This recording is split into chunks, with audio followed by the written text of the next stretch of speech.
ರಾಜ್ಯದ ಜನರಿಗೆ ಅರ್ಥ ಆಗ್ಬೇಕು. ಏನು ಈ ಕಾರ್ಯಕ್ರಮ, ಯುವ ನಿಧಿ ಅಂತಕ್ಕಂಥ ಕಾರ್ಯಕ್ರಮ ಏನು ಅಂತಕ್ಕಂಥದ್ದು ಗೊತ್ತಾಗ್ಬೇಕು. ಇವ್ರು ಟೀಕೆ ಮಾಡೋರು. ಈಗ ನರೇಂದ್ರ ಮೋದಿ ಅವರು ಹೇಳಿದ್ರು, ವರ್ಷಕ್ಕೆ 2 ಕೋಟಿ ಉದ್ಯೋಗ ಸೃಷ್ಟಿ ಮಾಡ್ತೀವಿ. ಮಾಡಿದ್ರ? ನಾನು ಕೇಳ್ತೀನಿ ಯುವಕ ಯುವತಿಯರಿಗೆ, ನಿರುದ್ಯೋಗಿಗಳಿಗೆ, ವರ್ಷಕ್ಕೆ 2 ಕೋಟಿ ಉದ್ಯೋಗ ಸೃಷ್ಟಿ ಮಾಡ್ತೀವಿ. 5 ವರ್ಷ ಆಯ್ತು, 10 ವರ್ಷ ಆಯ್ತು ಪ್ರಧಾನಮಂತ್ರಿಯಾಗಿ. ಎಷ್ಟು ಉದ್ಯೋಗ ಸೃಷ್ಟಿ ಮಾಡಬೇಕಾಗಿತ್ತು?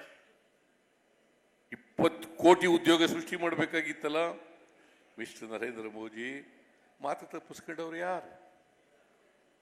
ನಾನಾ ನೀವ?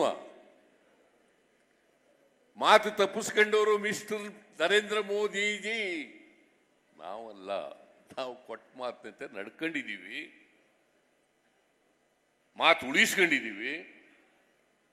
ಇದು ನಮಗೂ ಅವ್ರಿಗೂ ಇರ್ತಕ್ಕಂಥ ವ್ಯತ್ಯಾಸ, ಬಿಜೆಪಿಯವ್ರಿಗೂ ನಮಗೂ ಇರ್ತಕ್ಕಂಥ ವ್ಯತ್ಯಾಸ. ಏನು 2 ಕೋಟಿ ಉದ್ಯೋಗ ಸೃಷ್ಟಿ ಮಾಡ್ತೀವಿ ಅಂತ ಹೇಳಿದ ತಕ್ಷಣ ನಮ್ಮ ಯುವಕ ಯುವತಿಯರು ಮೋದಿ ಮೋದಿ ಮೋದಿ ಅನ್ನೋರು.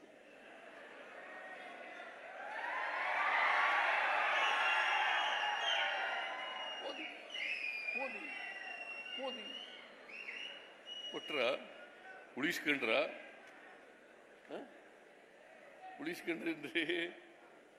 ಏನು ಸುಳ್ಳು ಹೇಳೋದು? ನಾನು ಅದಕ್ಕೆ ಅನೇಕ ಸಾರಿ ಹೇಳಿದ್ದೀನಿ, ಈ ದೇಶ ಕಂಡಂತ ಪ್ರಧಾನಮಂತ್ರಿಗಳಲ್ಲಿ ನರೇಂದ್ರ ಮೋದಿಯವರಷ್ಟು ಸುಳ್ಳು ಹೇಳದಂತ ಪ್ರಧಾನಮಂತ್ರಿ ಇವತ್ತಿನವರೆಗೂ ಬಂದಿರಲಿಲ್ಲ.